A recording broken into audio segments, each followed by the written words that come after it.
But at least the good news is they're going to bring the red helmets back, though. Have to release the game.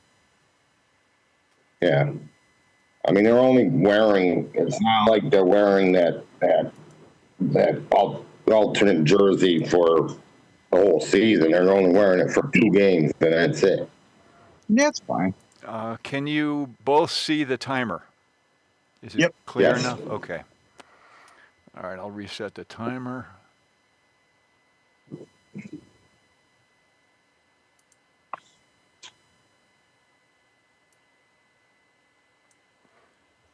Okay, are you both ready to start the show?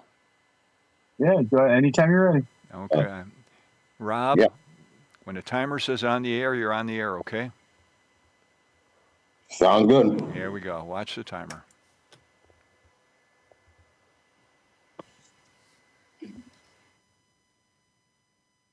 Hey, everybody, welcome to Fair Catch. I am Rob. There's the master of football, Russ, as we bring you to another edition of Fair Catch. Hey, leave your comments because I want to see some comments about that alternate jersey. We'll talk about that later on the down the road. But we got coaches to talk about. We went through offense, went through defense, and now we got somebody that's a head coach that's got a lot of pressure on him. Well, I mean, Joe Brady is first-time head coach, coordinator forever. He's worked himself up the coaching ranks and whatnot. Mhm. So the natural progression for him was to be a head coach. I don't think people expected him to be head coach in Buffalo. I think when Sean McDermott was let go, that they may have been expecting somebody new, somebody fresh, just a fresh name, fresh face, fresh voice. Joe Brady isn't exactly that, but I think his enthusiasm, his attention to detail, and all that stuff, and to keep some kind of coordination with Josh Allen and whatnot. I mean, it's we're going to see how this works out. I mean, I'm not completely sold on him yet. He's got to win some games, and most importantly, he's got to win some games in the playoffs. Yeah, I mean, that's the thing that why they got rid of McDermott. I mean, they couldn't get past obviously the Chiefs, and they couldn't get past the divisional round when it was clearly they had the opportunity without having Lamar in there, without having Burrows in there, without having Mahomes in there, and well, I think that he had the. If you don't make it to the Super Bowl, you're going to get fired, and unfortunately, Well, you know what? That's an expectation in Buffalo now, though. That is before it was like there was a point in time when it was like, let's just make the playoffs. I would be happy just to make the playoffs. It's not like that anymore. They made the playoffs 6-7 years in a row, have 8 playoff wins in that time frame, 7-8 playoff wins in that time frame. So you know what? It's time to, and they've been to the championship game a few times, the AFC championship game. Lost them all to the Chiefs. Let's get there.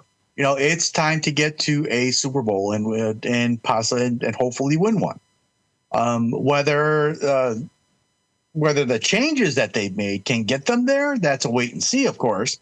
But I think, but I think the changes that they want to make are welcome changes. It's will they work out or not? Yeah, that's the thing. I mean, we're not going to touch too much on the offensive coordinator, Pete Carmichael, because I really think that Joe Brady's going to do a lot of the play calling anyway. And and then we're going to find out if really was Sean McDermott holding Josh Allen back, or was he holding Joe Brady back so he can not get Josh Allen injured. That's what we're going to find out in that. Well, you know what? When you have a quarterback as talented as Josh Allen, who can run, I mean, he's an anomaly. He's like Cam Newton. I don't know if he. Well, I think he's better than Cam Newton. Let's put it that way. But quarterbacks like that who take so many hits, they tend to wear down by the time they're 30 years old. It happened to Cam, and it's happened to other quarterbacks. So giving the ball to James Cook kind of saved Josh Allen in that matter. Now by running James Cook more, it lessened their effectiveness in the passing game a little bit. But they needed more horses in the passing game. That's why they got DJ Moore. So hopefully DJ Moore, he can put a charge into the passing game, and not only him, but Dalton Kincaid. I'm looking for a big year out of him because he definitely is. When he's healthy, he definitely is an impact player in that offense. Another one is Josh Palmer. Now, can he stay healthy? And I thought he played pretty well before he got hurt. And I think when Joe Brady was really left with with non-healthy receivers, and then you had the problems with Keon Coleman. So, if let's say if Kincaid was healthy, if Palmer was healthy, would their offense look better? Probably. Well, health is always a question mark. If your best ability is your availability, as they say.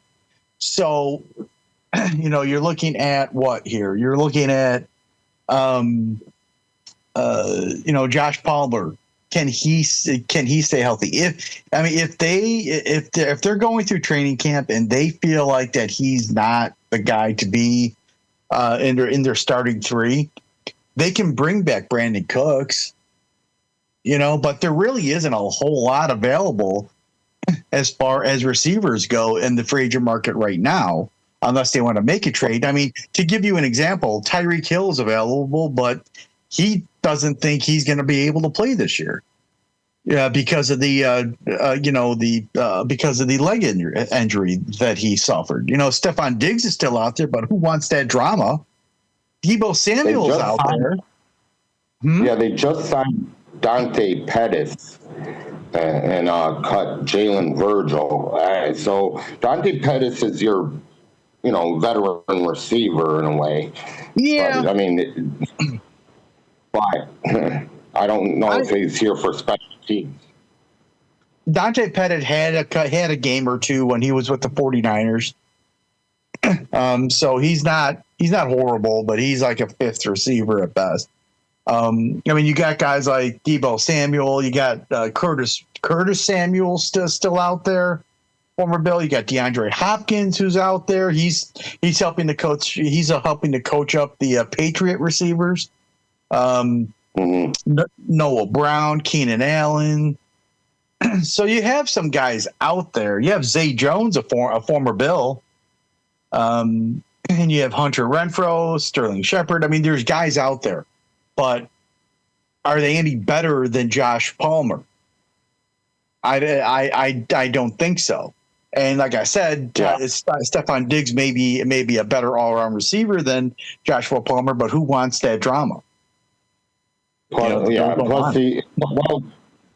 he's a lot more cheaper too in a way because but again, like you said, who wants that drama? And that's not the drama I need. But there is a coach that is on the coaching staff that was a head coach, John Fox. I kind of like that move. It was one of those under the radar moves, but he could help out a rookie head coach, help out he's obviously a good defensive coordinator back then, and a very good coach in Chicago and Carolina. I think that was the most underrated coaching move. Well, you know what? He's been to a Super Bowl, so there's something there. So he has some experience in that manner. No, I don't mind that hire at all. I think that was a sound hire by the Bills as a sounding board for Joe Brady. As a young head coach, that to me that is very important because you do, because looking at the staff, having a coach like John Fox who's been through it all, didn't win one as a head coach, but I think his experience is very valuable for Joe Brady. And don't forget, he comes from the Tom Coughlin coaching tree, as he was on the Giants when they won a Super Bowl, I believe. So Absolutely. That's so having that experience is very, very valuable for sure. I want to say hi to Brian. He's been on the Think Twice Radio, and Nick, to answer your question about the boycott, I'm not familiar with the boycott, so I'll have to look that up a little more. But yeah. So another big question is Jim Leonard's defense. Well, just to clarify something real quick, I can talk about the FIFA boycott just real quick. I'll just touch on it. What's happening is that there is a group that's funded by Jared Kushner that's looking to buy the FIFA, and all the teams involved in FIFA are boycotting it now because of that. Yeah, I say you don't want to. Good luck with that one. Anyway, so that ain't. If that happens, say goodbye to FIFA. It's going to be something else. So that real quick on that. Sorry about that, but go ahead with your point. Yeah. So with Jim Leonard, I mean, we're going from the Sean McDermott defense to his defense, and that's going to be a big question. We're going to see how Jim Leonard's defense is going to be. Well, I heard a phrase. I believe it was on GR by Sal Pacenzia, Paisan and all that. He said this is not going to be your Ted Washington 3-4 defense. No. Meaning the space eater in the middle, 4 linebackers and 2 I wouldn't say defensive ends, but they're more like interior defensive linemen that it's designed for the linebackers to run free. It's not going to be like that. It's going to be a pressure-driven hybrid type of 3-4 defense, where you're going to have guys like Deion Walker, Ed Oliver that are going to be, they're going to be asked to pressure to penetrate. Yeah. And guys like Bradley Chubb and Greg Russo, they're going to be rushing the passer. Now, the thing about this defense is that you're going to have guys blitzing, but the scheme is the offense isn't going to know which one is going to be blitzing. So it's not going to be the standard 3-4. I guess it confused Josh Allen quite a bit. He said that what the defense did confused him quite a bit. Well, a lot of it is derived from Denver. That's where Jim Leonard came from. And some of the concepts are from the old Bills defenses from the Ryan era.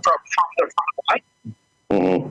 So it's a combination of a lot of things, but I think what we're going to notice is the pressure aspect of it, and I think the biggest thing that the Bills defenses of the past had problems with was getting pressure on the quarterback, getting to Mahomes, and really getting pressure when it mattered. Because in the Broncos playoff game, there was only one sack in that game, and that was by Gregory Russo.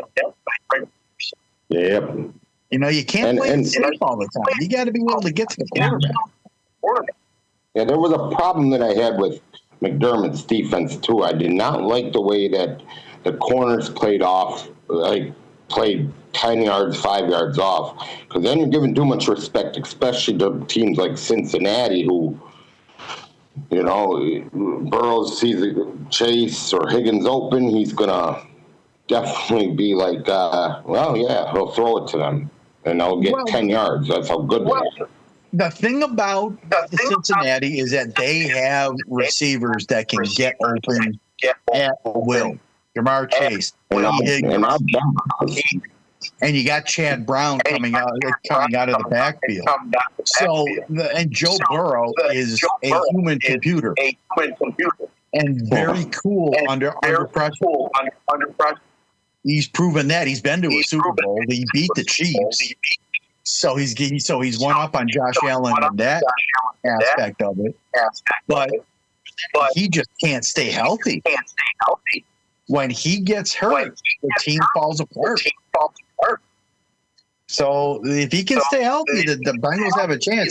I don't know about this year, maybe, but we'll have to wait and see. But Joe Burrow and the Bengals, if they stay healthy, they can definitely be an impact in the AFC. Yeah, that's for sure. I mean, but like I said, I mean, I'm so like, I think I like what I hear about Jim Leonard's defense, though. It's just like the way Sal put it. I mean, you know, he had, I think, a pretty good defense in Wisconsin. Very, like, when he was defensive coordinator in Wisconsin. I think he took him to number 3 in the I think, in the country. I'm not sure. He might have been better, or I don't know. It's so he does have a very good defense, but that was college. But you know what? There are some aspects of it that you can carry over to the NFL. Can you run a college-style defense? I'm going to say no. But there are aspects of it that you can carry. And the number one thing nowadays is to get pressure on the quarterback. This is why they brought in Bradley Chubb. This is why they signed Michael Hoyt. This is why they drafted P.J. Parker, who eventually, hopefully, he can be that guy coming off the other side. Mm-hmm. And I'll tell you what, if they can somehow get Bradley Chubb, and if Michael Hoyt can prove that he's completely healed from his injury last year, we can get Bradley Chubb and Michael Hoyt on the field at the same time. It could be one hell of a battle. Mm-hmm. Yeah, I mean, it's like I like the defensive players. I mean, especially because like, you know, I think it's going to benefit obviously Cole Bishop, who was one of my players to watch because of what happened last preseason. I mean, he did struggle at the start of training camp last season, but he definitely improved, and I thought he was better during the season. He had, well, with a little bit of help by Jordan Poyer, mind you, but now he's got C.J. Gardner-Johnson, who's a heck of a player also. Absolutely. And I'll tell you, one of my players to watch is Landon Jackson, a third-round pick last year. Was hurt, didn't quite get into the lineup, and now he's beat up and is going to go back to a role that he's familiar with because he played the relatively same role in college. So I'm really looking forward to seeing what he can do. And I'm looking also at TJ Sanders, a second-round pick last year, who's going to be asked to play defensive end in this scheme. And he's built kind of like an Ed Oliver type, in that he's a penetrator, you know, the 6'2", about 290 pounds. So I'm interested in seeing what he can do in this defense as well, because when he started to show something, he got hurt. Mm-hmm. So I'm looking to see what he can do in this defense as well. Yeah, Deion Walker, I think I like him too. I like this. I'd like to see a little bit more out of him, but I think he was looking pretty good, and I think he'll definitely benefit off of Jim Leonard's defense also. Yeah, the guy that I worry about is Greg Russo. Now he's about 6'5", 6'6", about 260 pounds, but has a wingspan from one end of the room to the other. That's why they call him. What did you nickname him?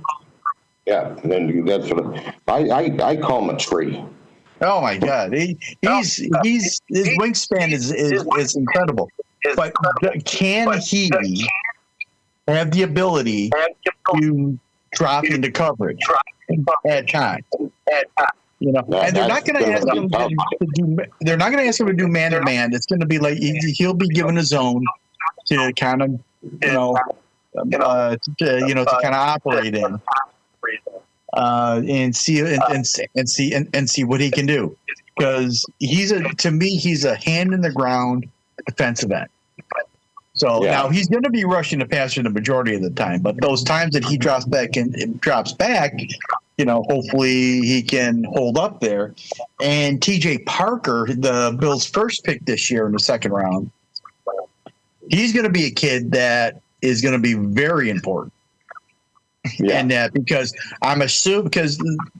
much like last year, I'm sure they want to rotate guys in and out. So I'm looking forward to seeing what he can do as well.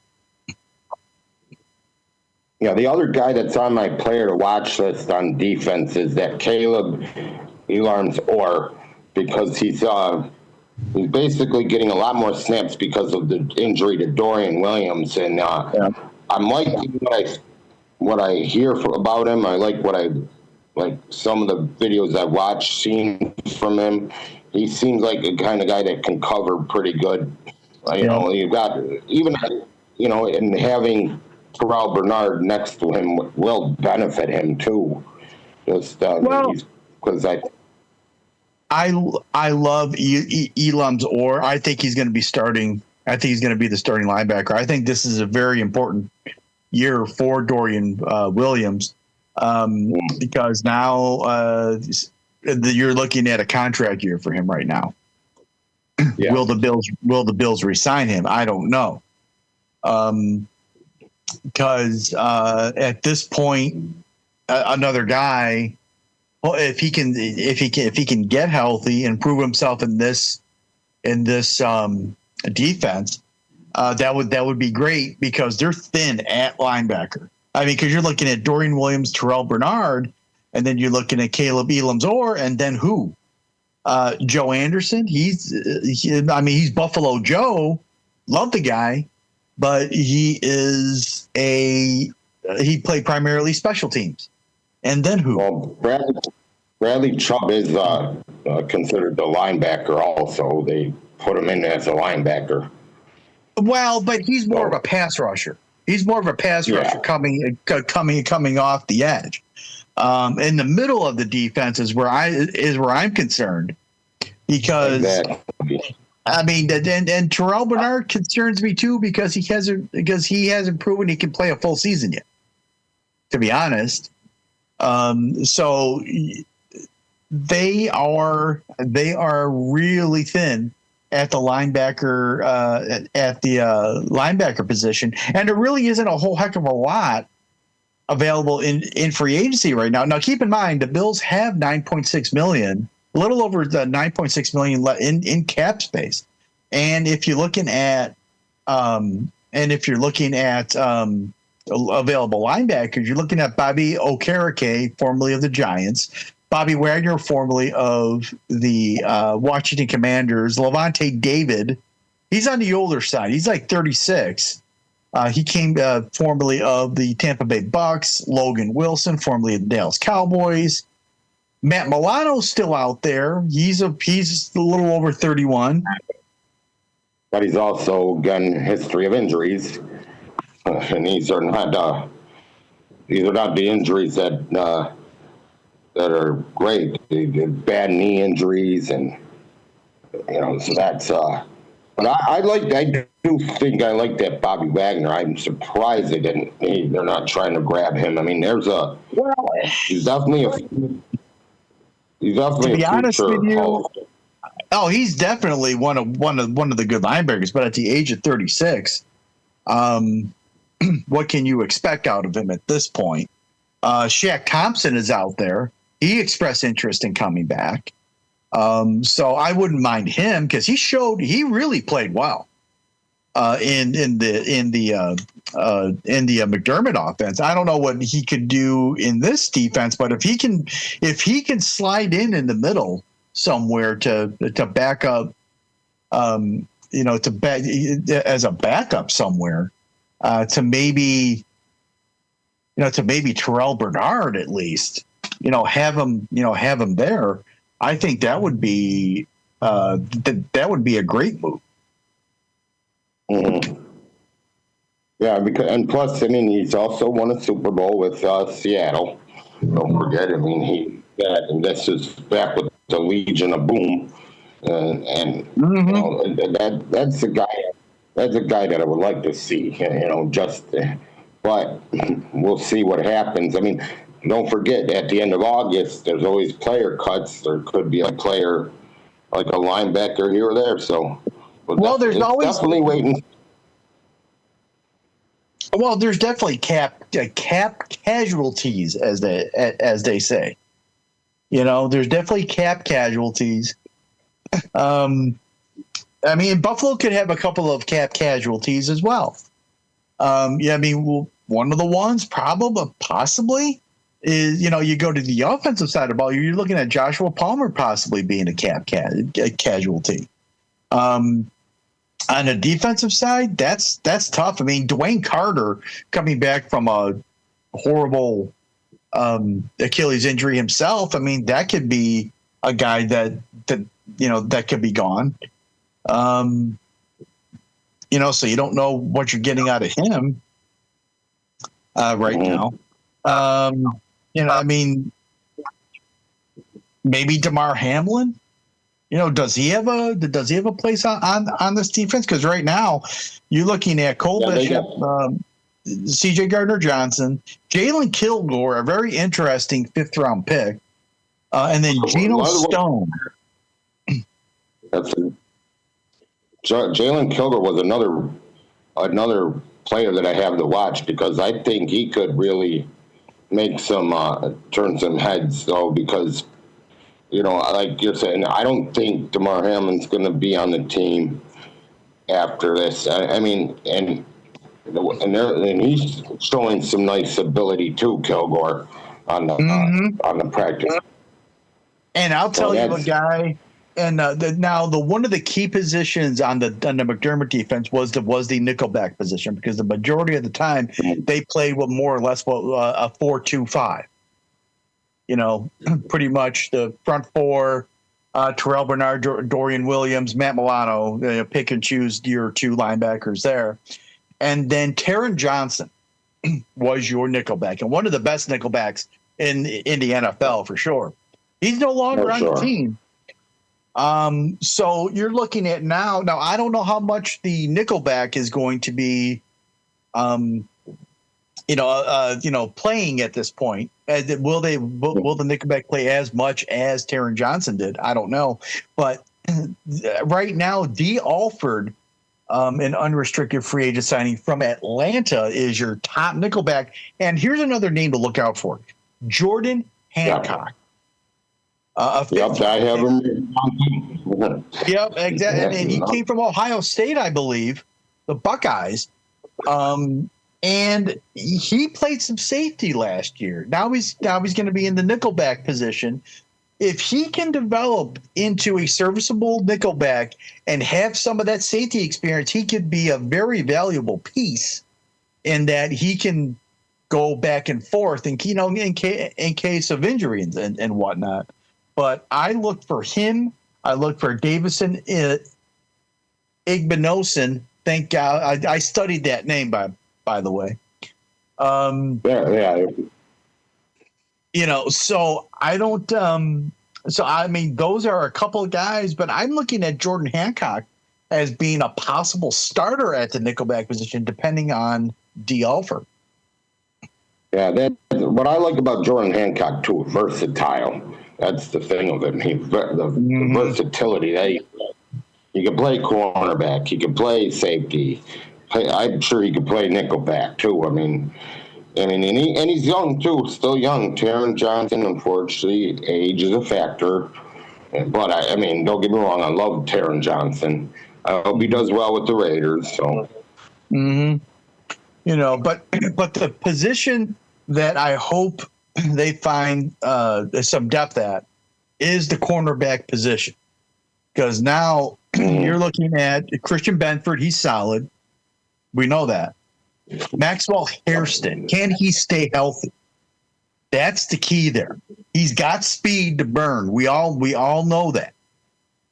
First round for pick. Sure. He was covering all. So he did a pretty good job. Yeah, he's one of the few that can possibly keep up with Xavier Worthy. So, and then you have Igbenogson. I screwed that up. Igbenogson. Thank you. Second round pick this past season. I'm hoping that he can get acclimated quickly, because if they can do that, that gives them three solid cornerbacks. Now, one of the free agents I believe is still out there is in fact Trey White, and I'll find out here in a second. But you know, if they need to, I mean, there are a few quarterbacks out there that, you know, depending on how much they want to spend, you know, like Marshawn Lattimore, he's previously of the Washington Redskins, Trevon Diggs, formerly of the Green Bay Packers, formerly of the Dallas Cowboys, Stephon Little Bro, and Trey White is still out there. So there are cornerbacks still out there that they can bring in if they want to, but you know they're probably not going to do it right now because they want to see what they have. Yeah, and like I said, they're not that expensive. Any player that's made it this far that's still on a free agent list are not going to be expensive because they want to get on the field. They want to play football. And money is probably. But what you got to watch out for, and this is very important, obviously, is Keon Coleman. That is the biggest player to watch because of what happened last season.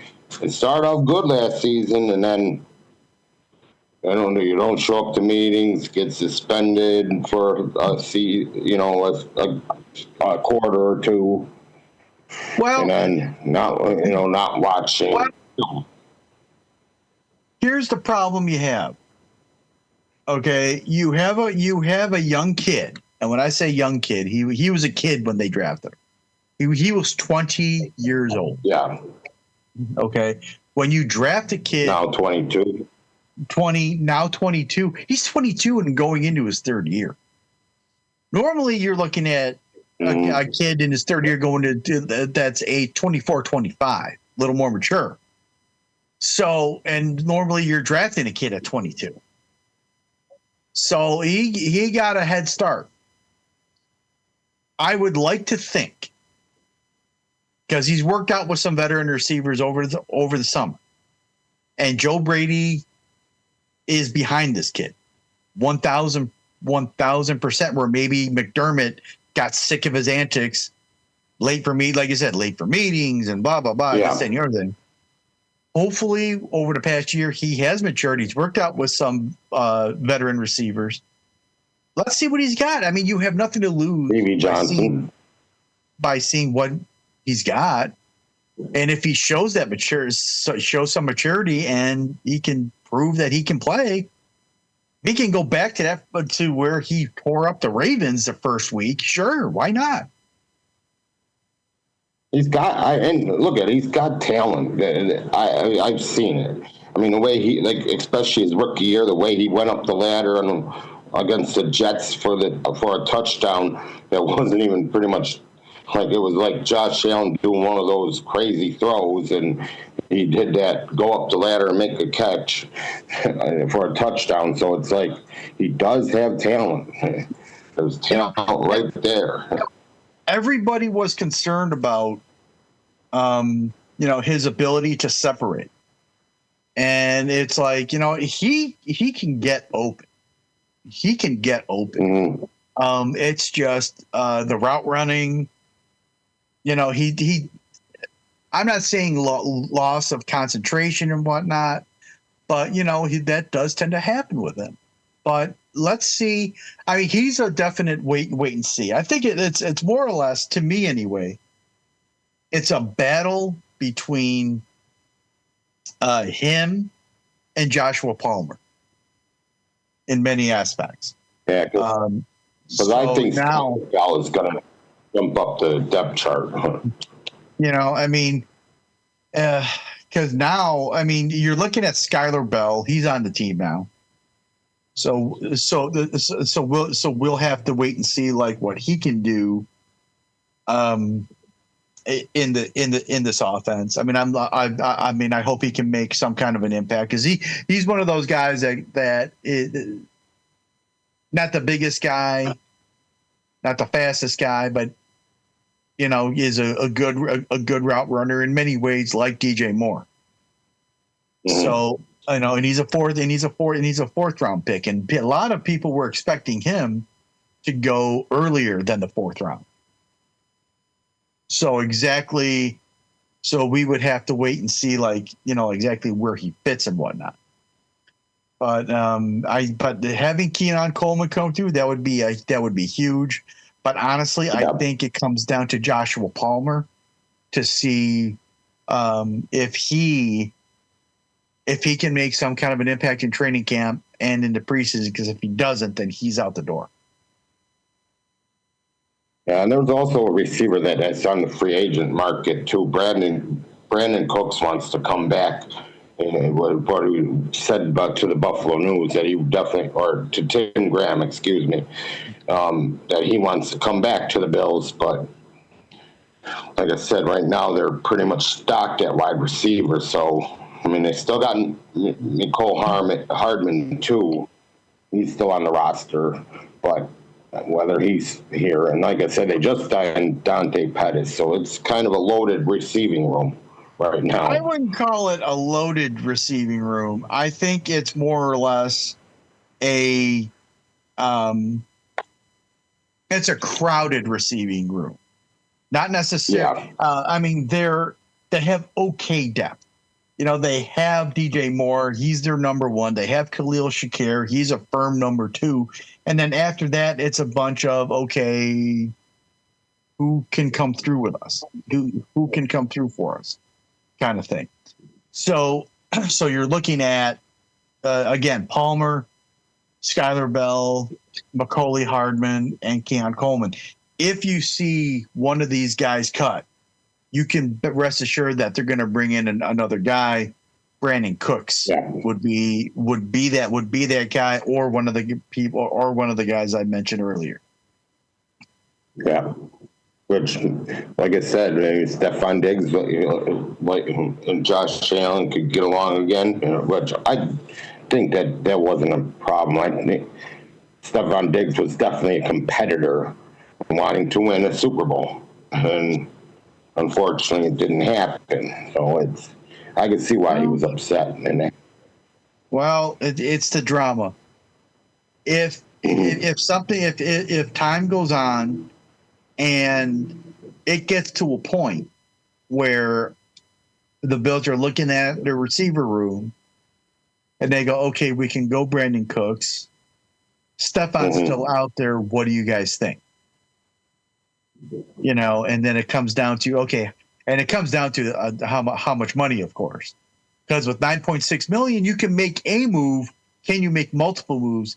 That's the question. And don't forget, they could use another linebacker. So given what may happen with cuts and whatnot, if people are go prematurely so they can find another team, because that does happen. Sure. Yeah. And don't forget, they can also make a trade too. Yeah. Yeah, we've seen that with Fred Jackson when he played in a preseason game, and they cut him, and he got signed immediately to Seattle, and it looked awkward though because I love Fred Jackson. Oh yeah, and that, but so it's like I like Christian Wade, but he was only a preseason star, but that's a different story. Hey, but you know what though? That run, that TD run, still replayed to this day. I believe that was against the Colts. It could be, or you know. But hey, you know, you never know. You never know celebrated. who's out there. Well, that's for sure.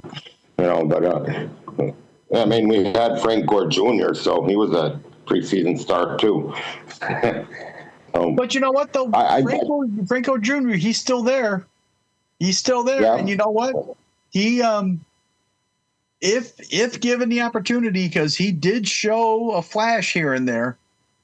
So I think he can be valuable. You know, you never know.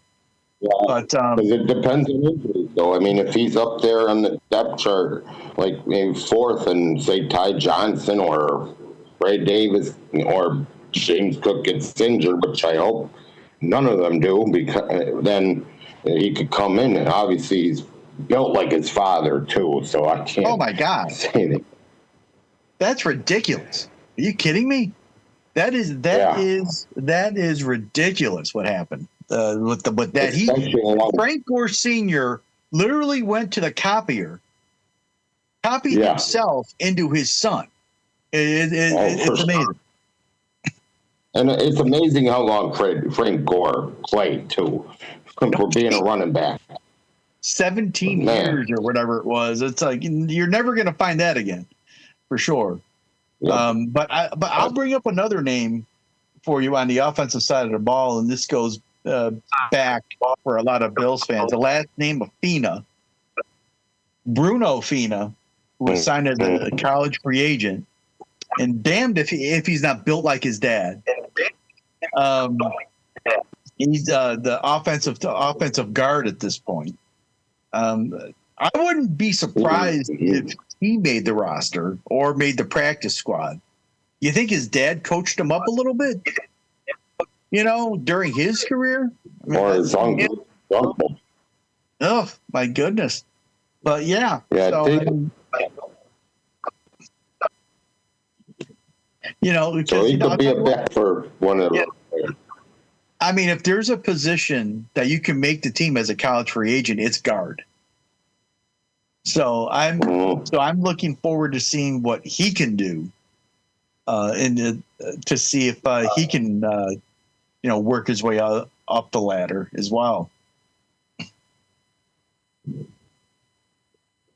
Yeah, so definitely we got 2 weeks left till we finally get to see these players and see that nice, beautiful stadium too, and that. So speaking of new stadiums, they got a new uniform. A lot of people don't like them. Now, you know, you're not gonna please everybody. I like the jersey. I don't mind the jersey.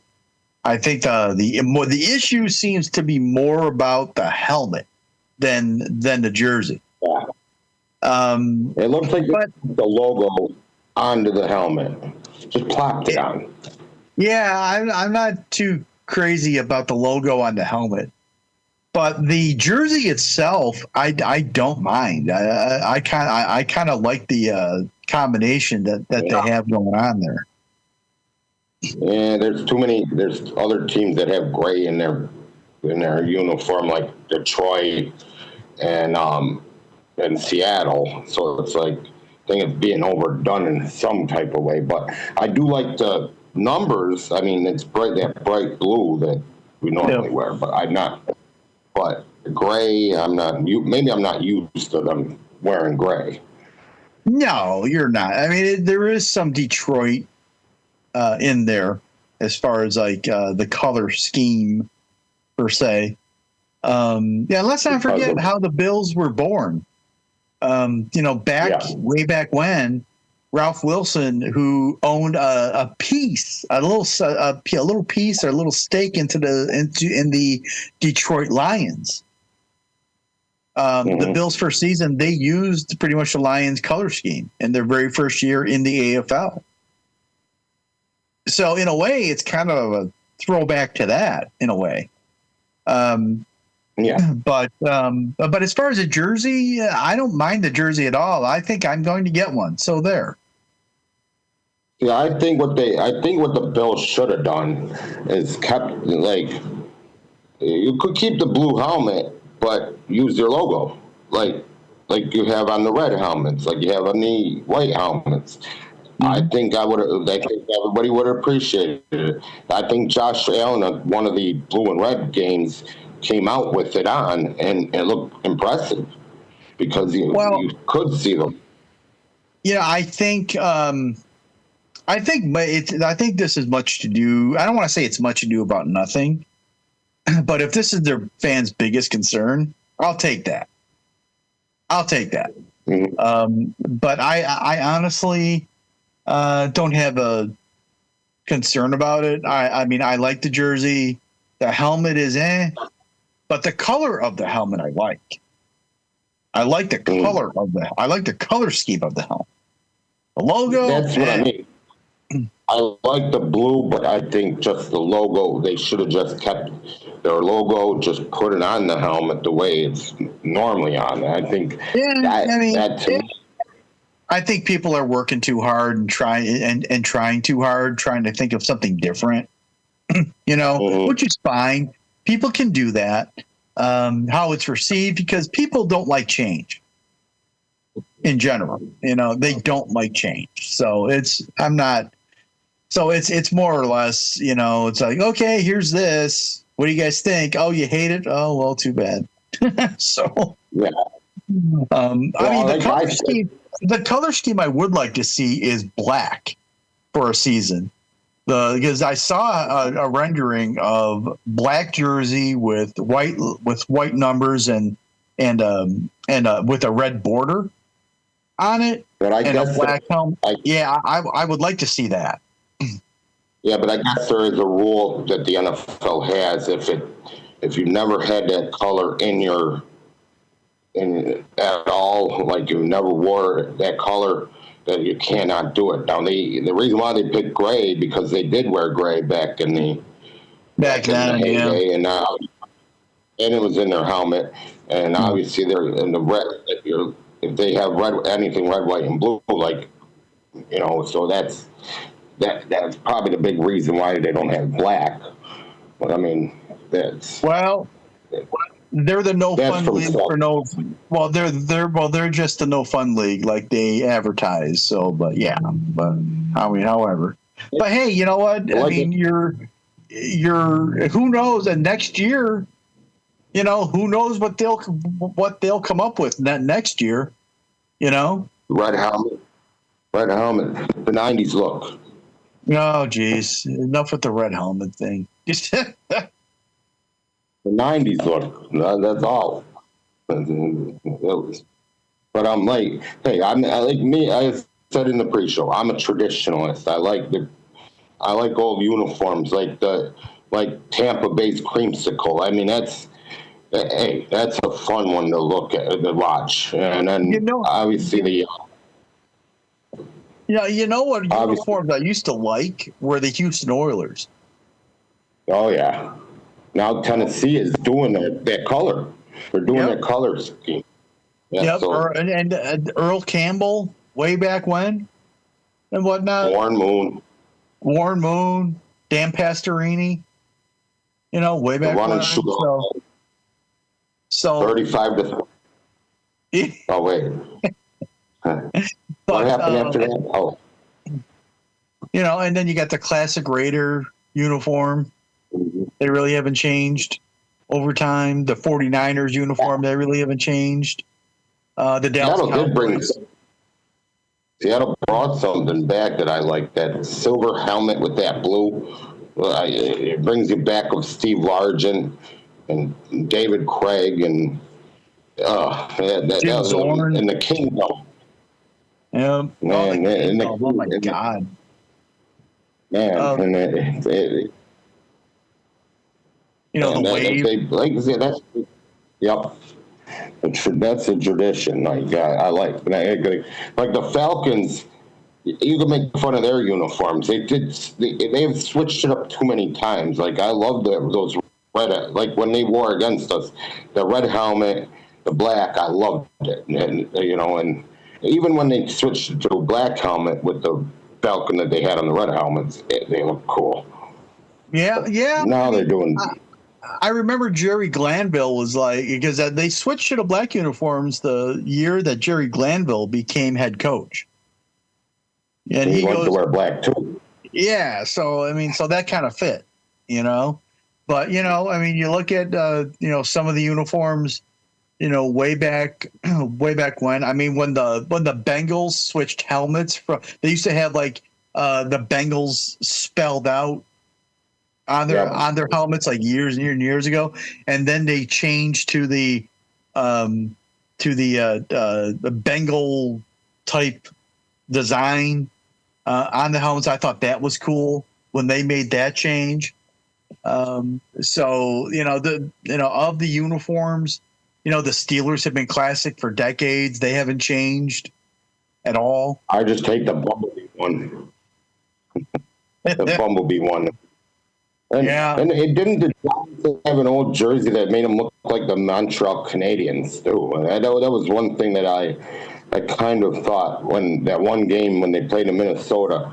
What are you playing the Montreal Canadiens Vikings or are you playing the Giants? The Green Bay Packers have the ugliest third jersey. They have the ugliest third jerseys ever, along with the Chicago Bears. But their regular uniforms, they're cool. It's classic. It's clean until they play. So yeah, like Detroit's like alternative third one, black with the blue helmet is amazing. They did a great job, I thought. Like with the black jerseys, blue numbers, with the blue helmet and a black line. That is like eye popping, and I like that. The ugliest jerseys I think are New England's and Dallas. Oh, sorry, if I'm offending any Dallas and New England fans. No, you know what? I don't think the Patriot uniforms aren't bad. I don't mind those. And the Cowboys, they're just classic. That's just they've been that forever and whatnot. I think the Browns could use like an upgrade of some sort. Give the fans some hope of something.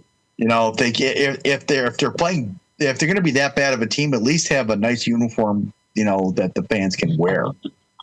But other than that, the Rams. The Rams uniforms, they're not bad. Chargers. The Chargers, the blue, the baby blues, and the white helmet. That is that's perfect. Love those. Mm-hmm.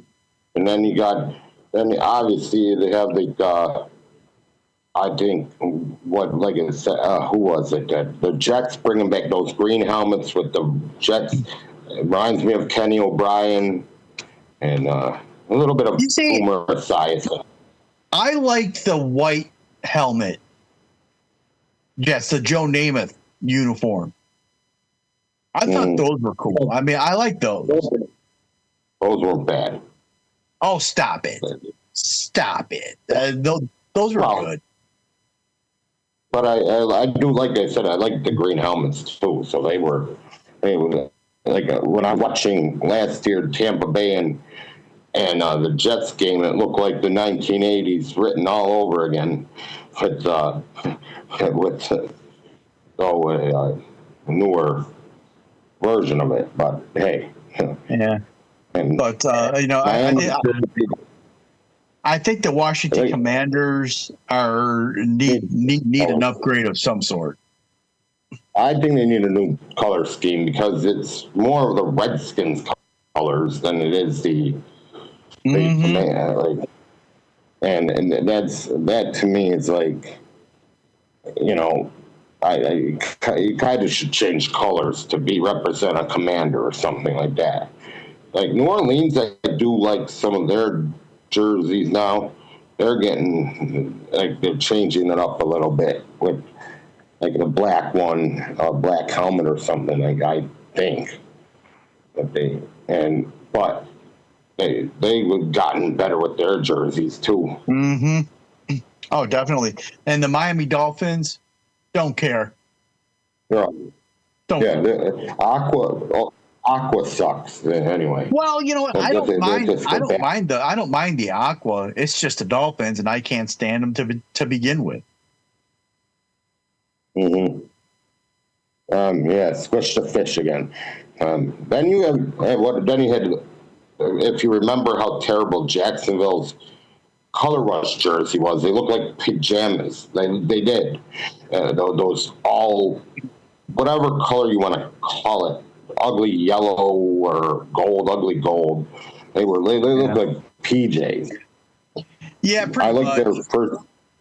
I think my nephew had the same. I think my nephew, who's like 3, has the same color PJs and whatnot. But I like the uniforms I do like. One of the uniforms I do like is the Baltimore Ravens.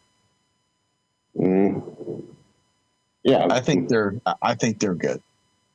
But yeah, and Carolina, I like Carolina's color scheme, and they have a good. I like their uniforms too. So that's these uniforms. I mean, some of these uniforms are like 2 uniforms that I'm kind of stuck in the middle at are the Broncos and the Chiefs. I like the old Broncos ones, the ones with the blue helmet, the D, and the orange uniforms, because it brings you back to the Orange Crush, or John Elway too. John Elway, yeah.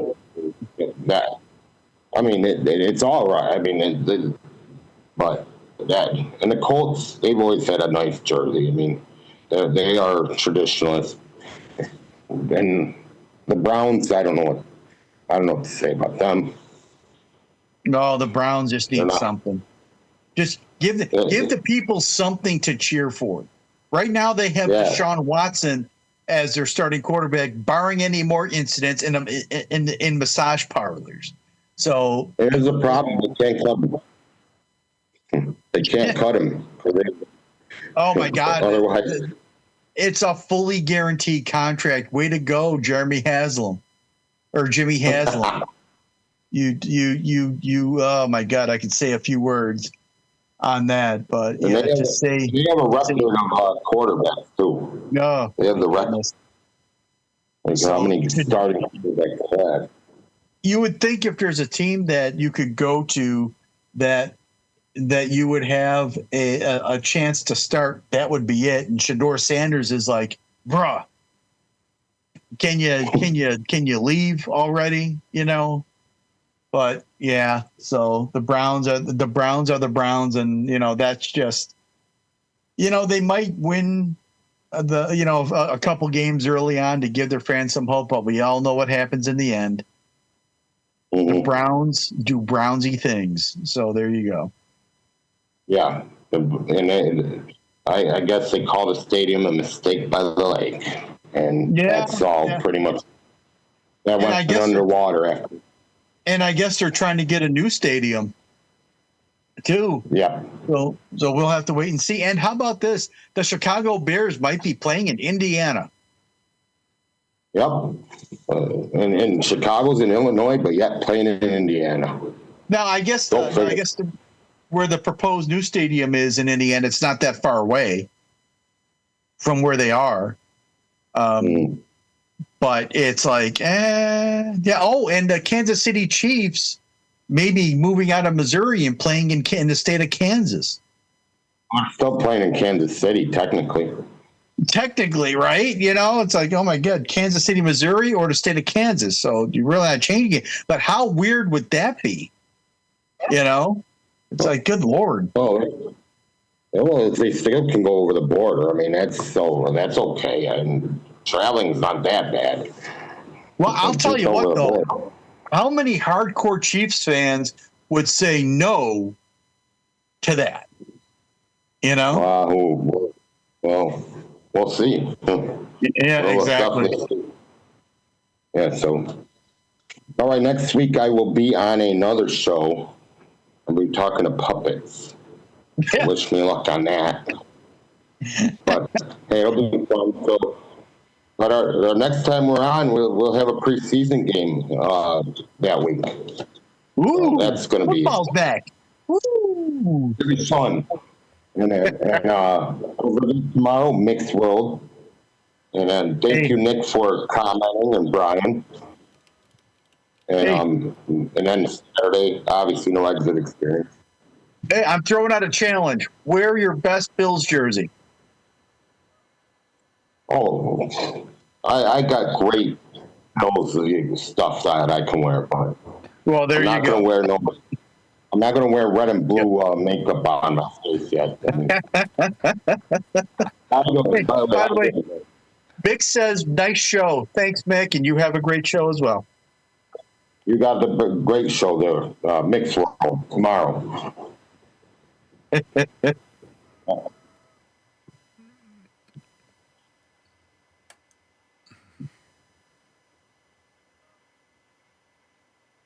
then we fade to black.